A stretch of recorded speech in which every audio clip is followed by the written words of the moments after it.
नमस्कार विद्यार्थी मित्रांनो, ऑफिसर्स ऑनलाईन अकॅडमीमध्ये मी सुप्रिया आपणा सर्वांचं मनपूर्वक स्वागत करते. आज आपण PSI व्हायचं असेल तर तुम्हाला कोणकोणत्या टप्प्यांमधून जावं लागतं, कोणत्या प्रकारचा अभ्यास करावा लागतो, तुमची परीक्षा कशा पद्धतीची असते, तुमची शारीरिक पात्रता काय असली पाहिजे, या सगळ्या गोष्टींचा अभ्यास करणार आहोत. सो जर तुमचं PSI बनण्याचं स्वप्न असेल, जर तुम्हाला वर्दीमध्ये स्वतःला पाहण्याची दुर्दम्य अशी इच्छा असेल, तर तुम्हाला हा व्हिडिओ पाहावाच लागेल, कारण याच व्हिडिओमधून तुम्हाला PSI होण्यासाठीची अगदी छोट्यातली छोटी गोष्टसुद्धा माहिती मिळणार आहे. ओके, तर PSI पास होण्यासाठी आवश्यक असणारी माहिती आजच्या व्हिडिओमध्ये तुम्हाला मिळणार आहे. तर सगळ्यात पहिल्यांदा आपण PSI ही परीक्षा पास होण्यासाठी तुम्हाला परीक्षेच्या कोणकोणत्या टप्प्यांमधून जावं लागतं किंवा किती टप्पे तुम्हाला पार करावे लागतात आणि ते कोणकोणते असतात हे पाहून घेऊयात. सगळ्यात पहिल्यांदा तुम्हाला पूर्वपरीक्षा पास व्हावी लागते. त्यानंतर मुख्य परीक्षा, म्हणजे जर पूर्वपरीक्षेमध्ये तुम्ही पास झालात तर तुम्ही मुख्य परीक्षेसाठी पात्र ठरता. मुख्य परीक्षेमधून तुम्ही पास झाल्यानंतर तुमची शारीरिक चाचणी घेतली जाते. शारीरिक चाचणीमध्ये जर आयोगाने निश्चित केलेले गुण जे आहेत तेवढे गुण जर तुम्ही मिळवले तर मग तुमची मुलाखत घेतली जाते. शारीरिक चाचणी आणि मुलाखत हे दोन्ही जे टप्पे आहेत परीक्षेचे ते एकाच दिवशी पार पाडले जातात. मात्र पूर्वपरीक्षा आणि मुख्य परीक्षा याच्यामध्ये साधारणतः 2 ते 3 महिन्याचा कालावधी असतो. तर आता आपण यातला प्रत्येक टप्पा जो आहे तो अगदी डिटेलमध्ये आणि व्यवस्थित समजून घेऊया. सगळ्यात पहिल्यांदा आपण पूर्वपरीक्षा म्हणजे काय आणि पूर्वपरीक्षेला कोणकोणते विषय तुम्हाला अभ्यासायचे असतात, कशा पद्धतीचा अभ्यास तुम्हाला करायचा असतो ते समजून घेऊयात. तर 2 ते 3 वर्ष झाली आयोगाने PSIच्या पूर्वपरीक्षेसोबतच STI आणि ASO या 2 पदांची सुद्धा परीक्षा घ्यायला सुरुवात केलेली आहे संयुक्तरित्या. म्हणजे आता जेव्हा तुम्ही PSIची पूर्वपरीक्षा देण्यासाठी जाल त्यावेळेला ती परीक्षा तुमची PSI या पदासाठी असेलच, पण ASO आणि STI या दोनही पदांसाठी सुद्धा ही परीक्षा असेल. म्हणजे तीनही पदांसाठी एकच अशी संयुक्त परीक्षा आहे, ज्याला तुम्ही कंबाईंड किंवा संयुक्त पूर्वपरीक्षा गट ब नावाने ओळखत असाल. तर महाराष्ट्र दुय्यम सेवा गट ब राजपत्रित पूर्व आणि मुख्य स्पर्धा परीक्षा, तर हा आयोगाने दिलेला सिलेबस मी तुम्हाला देत आहे. बाकी कुणाकडूनही घेतलेला सिलेबस नाहीये. त्यामुळे हा जो सोर्स आहे किंवा हा जो सिलेबस आहे त्याच्यावरती तुम्ही 100% विश्वास ठेवू शकता.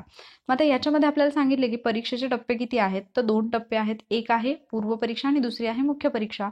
पूर्वपरीक्षेला 100 गुण आहेत तर मुख्य परीक्षेला 400 गुण आहेत. आता हे जे 400 गुण केलेले आहेत तर ते आयोगाने म्हणजे 2020 पासून ते लागू होणार आहेत. 2019 पर्यंत मुख्य परीक्षा ही 200 मार्क्सची होती. मग आता आपण सगळ्यात पहिल्यांदा आपला पेपर कशा स्वरूपाचा असणार आहे तर ते समजून घेऊयात. प्रश्नपत्रिकेची जर संख्या पाहिली तर म्हणजे एकच असेल, कारण एकच पेपर तुम्हाला द्यायचा आहे. विषय जो आहे तर त्याला सामान्य क्षमता चाचणी म्हणून ओळखलं जातं. एकूण 100 प्रश्न तुम्हाला सोडवायचे असतात आणि त्यासाठी तुम्हाला 100 गुण असतात, म्हणजे एका प्रश्नासाठी 1 गुण. या परीक्षेचा दर्जा जो असतो तो पदवी लेवलचा असतो, म्हणजे पदवी शिकलेला कुठलाही विद्यार्थी या प्रश्नांची उत्तरं देऊ शकतो. आणि तुम्ही सगळे ग्रॅज्युएशन झालेले आहात, त्यामुळे तुम्हाला अर्थातच जे प्रश्न विचारले जाणार आहेत तर ते तुमच्या बुद्धिमत्तेच्या लेवलनेच विचारले जातात. माध्यम जर पाहिलं आपण तर मराठी आणि इंग्रजी आहे. म्हणजे जर तुम्ही प्रश्नपत्रिका पाहिली तर प्रश्नपत्रिकेवरती पहिल्यांदा तुम्हाला मराठीमध्ये प्रश्न दिसतो आणि त्याचनंतर त्या प्रश्नांचं ट्रान्सलेशन तुम्हाला खाली इंग्लिशमध्ये दिसतं. म्हणजे बायलिंग्वल पेपर असतो. दोन्ही माध्यमामधून तुम्हाला हा पेपर देता येतो. मराठी आणि इंग्रजी दोन्ही लँग्वेजमध्ये तुम्हाला क्वेश्चन्स पाहायला मिळतात. परीक्षेचा कालावधी जर आपण पाहिला तर 1 तासाचा कालावधी आहे, म्हणजे 60 मिनिटांमध्ये तुम्हाला हे प्रश्न सोडवायचे असतात. आणि प्रश्नपत्रिकेचं स्वरूप जे आहे ते वस्तुनिष्ठ बहुपर्याय आहे. म्हणजे काय, तर तुम्हाला इथे कुठलाही प्रश्न विचारला तर तिथे तुम्हाला उत्तर डिस्क्रिप्शनमध्ये लिहायचं नसतं, की म्हणजे डिस्क्रिप्टिव्ह रायटिंग नसते की तुम्हाला पूर्ण एखादा प्रश्न विचारला आणि त्याची सगळी माहिती वगैरे लिहून काढायची, अशा पद्धतीचा हा पेपर नसतो. तर याच्यामध्ये तुम्हाला प्रश्न दिलेला असतो आणि त्याच्या खाली 4 ऑप्शन दिलेले असतात. या 4 ऑप्शनपैकी जो कोणता ऑप्शन बरोबर आहे तो तुम्हाला तुमच्या आन्सर शीटवरती मार्क करायचा असतो. आन्सर शीटवरती तुम्ही पाहिली असेल आन्सर शीट कशा पद्धतीची असते. असे 4 गोल असतात आणि याच्यापैकी जो बरोबर उत्तराचा पर्याय असेल त्याला तुम्हाला व्यवस्थितपणे मार्क करायचं असतं. तर अशा पद्धतीने तुमच्या पहिल्या पेपरचं स्वरूप असतं पूर्वपरीक्षेच्या. आता पूर्वपरीक्षेसाठी तुम्हाला एक्झॅक्टली काय विचारलं जातं किंवा तुम्ही कुठला अभ्यास केला पाहिजे ते आपण पाहून घेऊयात. पूर्वपरीक्षेचा पेपरला आपण सामान्य क्षमता चाचणी असं म्हणतो. याच्यामध्ये एकूण तुम्हाला 7 विषय पाहायला मिळतील. पहिला विषय आहे चालू घडामोडी, नंतर आहे नागरिक शास्त्र, त्यानंतर आहे इतिहास, नंतर आहे भूगोल, त्यानंतर आहे अर्थव्यवस्था, त्यानंतर आहे सामान्य विज्ञान आणि नंतर आहे बुद्धिमापन चाचणी व अंकगणित. आता याच्यामध्ये चालू घडामोडीमध्ये अभ्यास करताना तुम्हाला जागतिक तसेच भारतातील चालू घडामोडींचा अभ्यास करायचा आहे. मग तुमच्या आजूबाजूला जे घडत असतात घटना, तर त्यांचा अभ्यास तुम्ही बातम्यांच्या माध्यमातून करू शकता किंवा काही मासिकांच्या माध्यमातून करू शकता. मात्र परीक्षा होण्यापूर्वीचे किमान 1 वर्षाचे जे चालू घडामोडीच्या घटना असतात किंवा करंट अफेअर्स असतात ते तुम्हाला करणं अपेक्षित असतं. म्हणजे आयोग जो आहे, जर तुम्ही 2020च्या ऑक्टोबरमध्ये एक्झाम देणार असाल तर तुम्हाला 2019च्या ऑक्टोबरपासूनचे करंट अफेअर्स करणं अपेक्षित आहे. त्यानंतर दुसरा विषय येतो नागरिकशास्त्र. आता हा विषय असा आहे की जिथे 10 प्रश्न म्हणजे सर्वसाधारणपणे 10 प्रश्न विचारले जातात आणि ते 10च्या 10 प्रश्न तुम्ही सोडवू शकता, बरोबर तुमची उत्तरं सुद्धा येऊ शकतात, एवढा सोपा हा विषय आहे. नागरिकशास्त्रामध्ये तुम्हाला भारतीय घटनेचा म्हणजेच राज्यघटनेचा प्राथमिक अभ्यास करायचा आहे. म्हणजे जे आपलं भारताचं संविधान आहे तर त्याच्याबद्दलच्या काही बेसिक गोष्टी तुम्हाला माहीत असणं इथे अपेक्षित आहे. त्यानंतर येतं राज्य व्यवस्थापन किंवा प्रशासन. मग याच्यामध्ये केंद्र सरकार असेल, राज्य सरकार असेल, मग तिथे संसद आली, विधिमंडळ आहे, तर या सगळ्या घटकांचा अभ्यास तुम्हाला करायचा असतो. आणि ग्राम व्यवस्थापन किंवा प्रशासनामध्ये तुम्हाला पंचायत राज या घटकाचा अभ्यास करायचा असतो. मग स्थानिक लेवलला ग्रामपंचायत असेल, त्यानंतर तुम्ही तालुका लेवलला गेलात तर पंचायत समिती असेल, जिल्हा लेवलला जिल्हा परिषद असेल, तर या ज्या स्थानिक स्वराज्य संस्था आहेत त्यांचा अभ्यास तुम्हाला करायचा आहे. इतिहास विषयामध्ये आपल्याला दिलेला आहे आधुनिक भारताचा, विशेषतः महाराष्ट्राचा इतिहास. म्हणजे आयोगाच्या सिलेबसमध्ये फक्त तुम्हाला एका ओळीमध्ये 4 ते 5 शब्दामध्ये सिलेबस सांगितलाय, पण मग हा अभ्यास करताना तुम्हाला म्हणजे एक्झॅक्टली काय करायचं हे समजणे तितकंच महत्त्वाचं आहे. तर मग तुम्हाला भारताचा इतिहास करताना आधुनिक भारताचा इतिहास करायचा आहे. याच्यामध्ये प्राचीन आणि मध्ययुगीनचा काहीही संबंध येत नाही. आधुनिक भारताचा इतिहास म्हटलं तर आपण जनरली 1857 पासून पुढचा इतिहास म्हणू शकतो. काही वेळेला अगदी प्लासीची लढाई, बक्सारची लढाई याच्यावरती सुद्धा आयोगाने प्रश्न विचारलेले आहेत. पण तुम्हाला जास्त फोकस कुठल्या गोष्टी करायच्या असतील तर भारताची स्वातंत्र्य चळवळ आणि त्याचबरोबर महाराष्ट्राच्या अनुषंगाने जेवढ्या इतिहासातल्या महत्त्वाच्या घटना आहेत त्या तुम्हाला करायच्या आहेत. मग संयुक्त महाराष्ट्र चळवळ असेल किंवा महाराष्ट्रातील काही महत्त्वाचे समाजसुधारक आहेत त्यांचा अभ्यास असेल तर या गोष्टी तुम्हाला इथे अभ्यासायच्या आहेत. त्यानंतर येतो भूगोल हा विषय. भूगोल हा विषय पण राज्यघटनेसारखाच तुम्हाला पैकीच्या पैकी मार्क्स मिळवून देऊ शकतो. भूगोलचे जवळपास 15 प्रश्न येतात आणि हे 15 प्रश्न जे आहेत ते महाराष्ट्राच्या तसेच भारताच्या भूगोलावरती असतात. मात्र जर आपण मॅक्झिमम पाहिलं तर वेटेज जास्त महाराष्ट्राच्या भूगोलाला आहे. मग याचा अभ्यास करताना तुम्हाला कोणते घटक फोकस करायचे आहेत तर पृथ्वी असेल, जगातले वेगवेगळे जे विभाग आहेत ते, त्यानंतर हवामान हा घटक आहे, अक्षांश आणि रेखांश. याच्यामध्ये तुम्हाला भारताचा अक्षवृत्तीय विस्तार, रेखावृत्तीय विस्तार, महाराष्ट्राचा अक्षवृत्तीय आणि रेखावृत्तीय विस्तार हे माहीत पाहिजे, कारण आयोगाने तो विचारलेला आहे. त्यानंतर महाराष्ट्रातील जमिनीचे प्रकार, पर्जन्यमान, प्रमुख पिके, शहरे, नद्या, उद्योगधंदे हे सगळं आपल्याला भूगोलामध्ये अभ्यासायचं आहे. त्यानंतर येतो अर्थव्यवस्था हा घटक.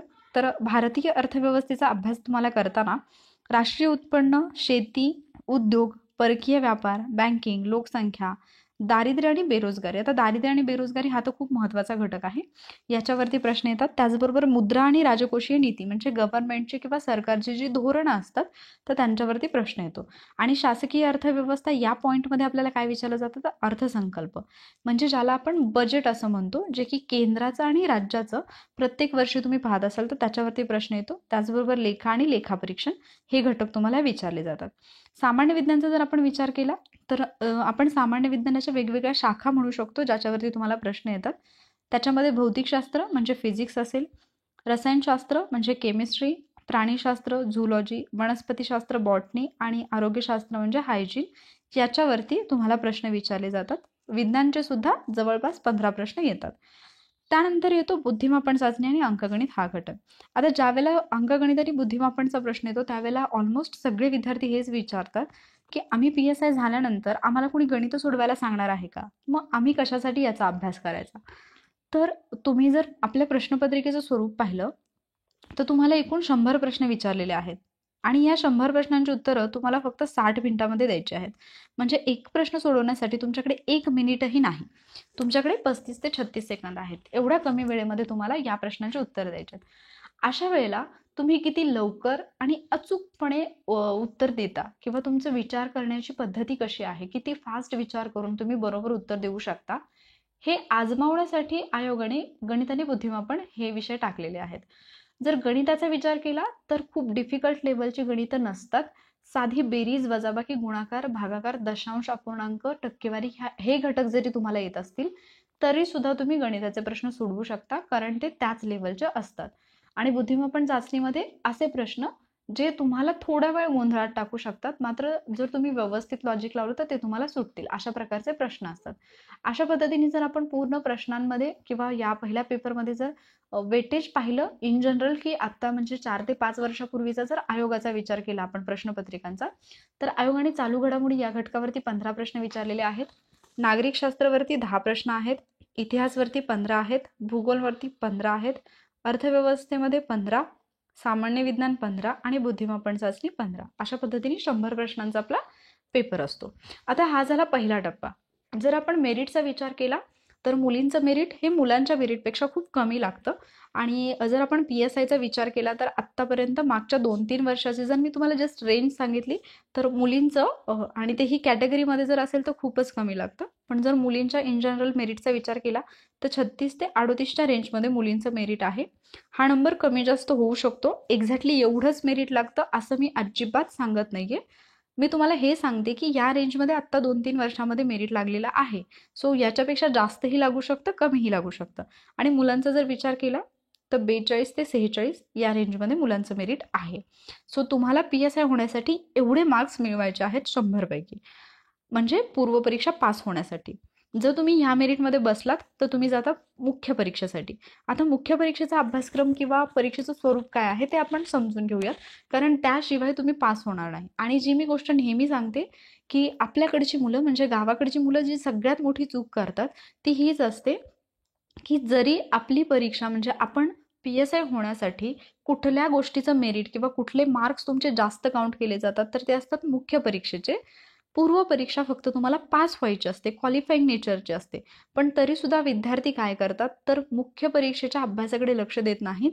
वर्षानुवर्ष म्हणजे 2 वर्ष 3 वर्ष ते फक्त पूर्व परीक्षेचाच अभ्यास करतात आणि त्यामुळे ते क्वालिफाय होत नाहीत. तर आपल्यासाठी जास्त महत्त्वाची असणारी परीक्षा कोणती आहे तर ती मुख्य परीक्षा. कारण मुख्य परीक्षेचे गुण जे असतात ते तुमचे अंतिम निकालाच्या वेळेला मोजले जातात. पूर्व परीक्षेचे गुण तुम्हाला फक्त पास होण्यासाठी किंवा मुख्य परीक्षेपर्यंत पोहोचण्यासाठी आवश्यक असतात. मग आता आपण मुख्य परीक्षेचा जर विचार केला तर प्रश्नपत्रिका 2 असतात, म्हणजे मुख्य परीक्षेला तुम्हाला 2 पेपर असतात. त्याच्यासाठी एकूण गुण आहेत 400. जर तुम्ही 2019 पर्यंतचा विचार केला तर 200 गुणांसाठीच होतं, म्हणजे पहिला पेपर 100 मार्क्सला आणि दुसरा पेपर 100 मार्क्सला. मात्र आता आयोगाने 2020 मध्ये याच्यामध्ये बदल केलेला आहे.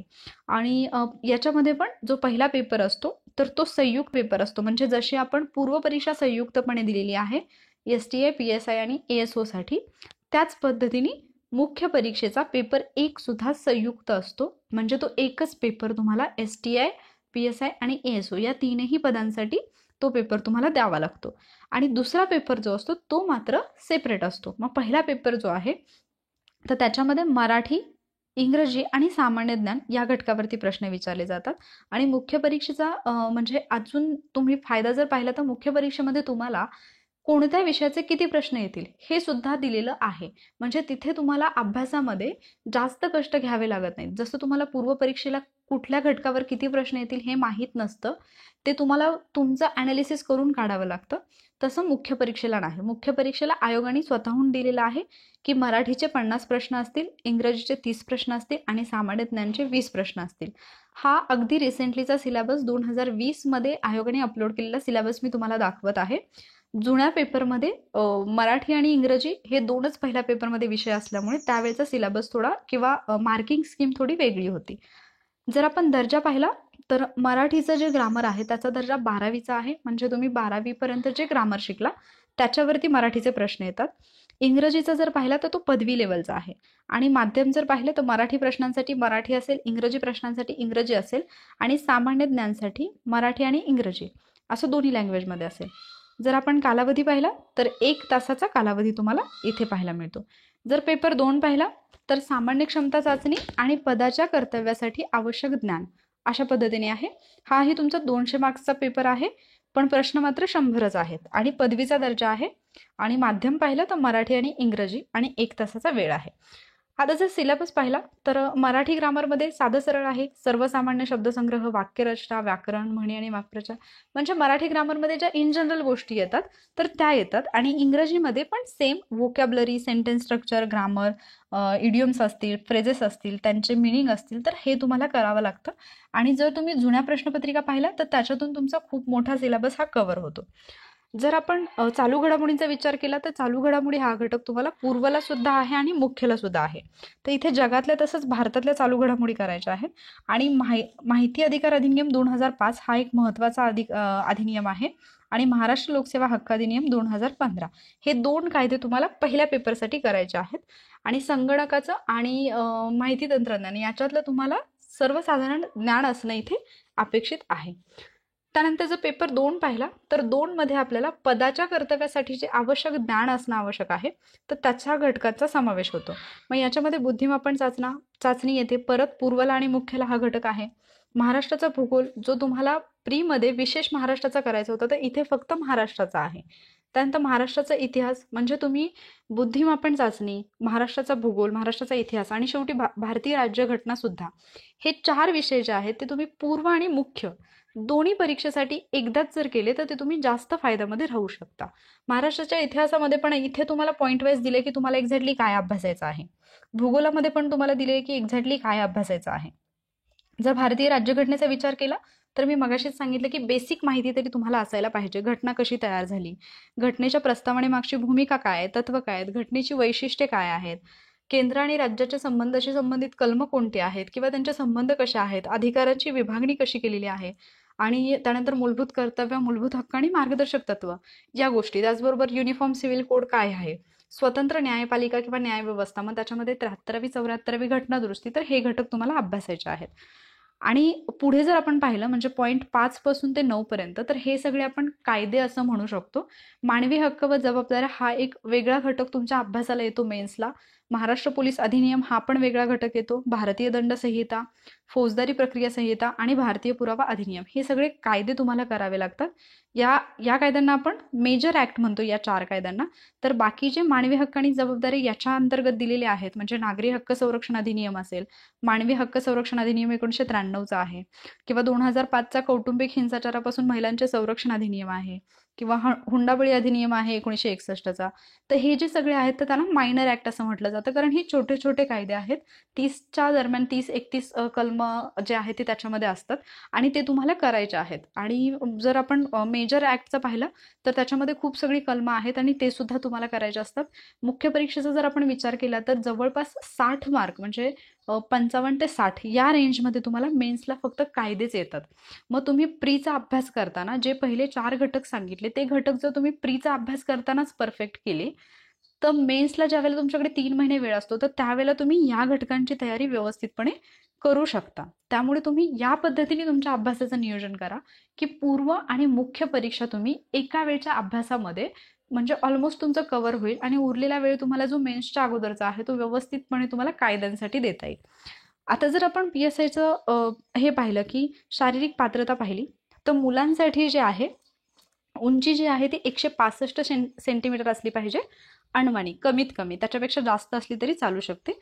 मुलांसाठी छाती सुद्धा मोजली जाते. न फुगवता 79 सेंटीमीटर असायला पाहिजे आणि फुगवण्याची क्षमता जी आहे ती 5 सेंटीमीटर म्हणजे फुगवल्यानंतर जी तुमची छाती मोजलेली आहे ती 79 सेंटीमीटर पेक्षा +5 तुमची भरली पाहिजे. आणि महिलांसाठी जर पाहिलं तर महिलांसाठी फक्त उंचीची अट आहे, बाकी कुठलीही शारीरिक पात्रता सांगितलेली नाही की तुमचं वेट एवढं असलं पाहिजे किंवा इतर गोष्टी. इथे फक्त तुम्हाला उंची सांगितलेली आहे. अणमानी उंची तुमची 157 सेंटीमीटर भरली पाहिजे. त्यानंतर आपलं जर परीक्षेची फीस जर आपण पाहिली तर ओपनसाठी म्हणजे अमागास वर्गासाठी 374 आहे पूर्व परीक्षेला आणि 524 आहे मुख्य परीक्षेला. जर मागास वर्गाचा विचार केला तर पूर्व परीक्षेला 274 आणि मुख्य परीक्षेला 324. त्याचबरोबर परीक्षेचे जर केंद्र बघितलं तर पूर्व परीक्षेला तुम्ही तुमच्या जिल्ह्याच्या ठिकाणी परीक्षा देऊ शकता कारण प्रत्येक जिल्ह्यामध्ये एक्झाम सेंटर असतं. मात्र मुख्य परीक्षेला पूर्ण महाराष्ट्रामध्ये फक्त 4 सेंटर आहेत. पहिला आहे औरंगाबाद, त्यानंतर मुंबई, त्यानंतर नागपूर आणि नंतर पुणे, अशी 4च सेंटर आहेत. तर तुम्हाला जो विभाग जवळ असेल किंवा जे सेंटर जवळ असेल ते तुम्ही सिलेक्ट करू शकता. आणि हे तुम्हाला जेव्हा तुम्ही फॉर्म भरत आहात त्यावेळेला तुमचं सेंटर तुम्ही सिलेक्ट करावं लागतं. ओके. त्यानंतर पुढे जो घटक येतो तो म्हणजे शारीरिक चाचणी. आता जर आपण मुलांचा विचार केला तर त्याच्यामध्ये मुलं असतील किंवा मुली असतील तर यांच्यासाठी 100 गुणांची शारीरिक चाचणी घेतली जाते. मुलींसाठी आणि मुलांसाठी वेगवेगळे इव्हेंट आहेत. तर त्या इव्हेंटचा डिटेलमध्ये की तुम्ही किती टाईममध्ये तुमचं रनिंग किंवा तुमचं वॉकिंग कंप्लीट केलं किंवा किती पुलअप्स तुम्हाला मारावे लागतात, या सगळ्याच्या गोष्टी आहेत किंवा गोळा. तर याचा एक डिटेल असा व्हिडिओ मी नंतर तुमच्यासाठी अपलोड करेन. तर सध्या फक्त एवढंच सांगते की ज्यावेळेला तुमची शारीरिक चाचणी असते तर तिथे तुम्ही मेन्सच्या मेरिटमध्ये बसल्यानंतर तुम्हाला शारीरिक चाचणीसाठी बोलवलं जातं. आणि तिथे मग तुमची उंची असेल किंवा पुरुषांसाठी छातीविषयक जी मोजमाप असतात ते सगळे चेक केले जातात. आणि ते चेक केल्यानंतर मग तुमची शारीरिक चाचणी घेतली जाते.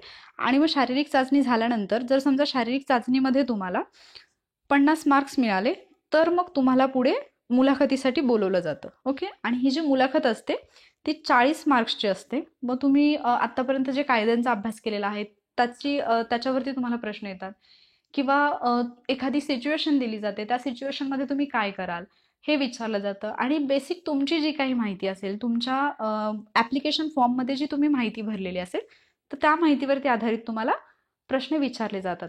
मुलाखतीसाठी ज्यावेळेला तुम्ही पात्र ठरता तर मग मुलाखतीसाठी पात्र ठरल्यानंतर मग उमेदवारांची पात्रता जी तुम्ही फॉर्ममध्ये तुमच्या भरलेलं आहे ॲप्लिकेशन फॉर्ममध्ये, तर मग ते सगळं तुमच्या मूळ कागदपत्राच्या आधारे सगळं काही चेक केलं जातं. म्हणजे तुमच्या डॉक्युमेंट्स व्हेरिफिकेशन ज्याला आपण म्हणतो ते तिथे होतं.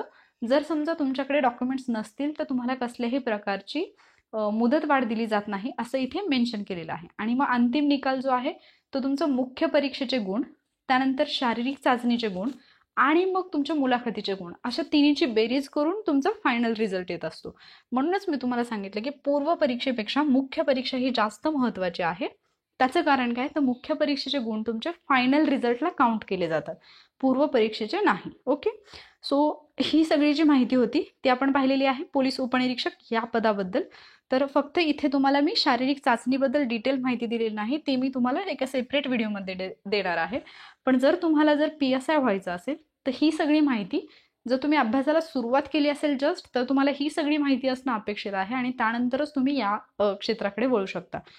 दुसरी गोष्ट, समजा तुम्ही पूर्व पास झालात, मुख्य पास झालात आणि तुम्ही ग्राउंडसाठी म्हणजे फिजिकलसाठी गेलात, शारीरिक चाचणीसाठी गेलात, तुम्ही तिथे जर क्वालिफाय नाही झालात तर पुन्हा एकदा तुम्हाला पूर्व परीक्षा द्यावी लागते, परत मुख्य परीक्षा द्यावी लागते, परत एकदा शारीरिक चाचणी आणि मग मुलाखत. किंवा तुम्ही शारीरिक चाचणीमध्ये पात्र ठरलात, तुम्ही मुलाखतीसाठी गेलात आणि फायनल लिस्टमध्ये तुमचं नाव नाही आलं तरी सुद्धा तुम्हाला पुन्हा एकदा पूर्व परीक्षा द्यावी लागते. अशा पद्धतीने ही एक्झाम असल्यामुळे पुन्हा 1 वर्षाचा 1.5 वर्षाचा कालावधी वाया घालवण्यापेक्षा जर तुम्ही सुरुवातीपासूनच व्यवस्थित तयारी केली तर तुमचा वेळही वाचेल, एनर्जीही वाचेल आणि या सगळ्या गोष्टीतून जो तणाव येतो तर त्या तणावापासून तुम्ही मुक्त राहाल. सो जर समजा तुम्हाला ही वर्दी घालायची असेल, जर असे स्टार्स तुम्हाला खांद्यावरती लावून घ्यायचे असतील, जर ड्रेसवरती महाराष्ट्र पोलीस लिहिलेला आहे असा ड्रेस तुम्हाला घालायचा असेल तर हा व्हिडिओ तुमच्यासाठीच होता आणि येणारा व्हिडिओही त्यासाठीच असेल. तर नक्की तुम्ही आपला जो चॅनल आहे ऑफिसर्स ऑनलाईन अकॅडमी या चॅनलसोबत कनेक्टेड राहा. त्याचबरोबर तुम्ही मला वॉरियर ऑफिसर या चॅनलवरती फॉलो करू शकता. तुमचा पूर्व आणि मुख्यचा जो सिलेबस आहे तो तिथे कव्हर करून घेतलेला आहे. सो तुम्ही त्या चॅनलला सुद्धा सबस्क्राईब करू शकता. Okay. So stay safe. Thank you.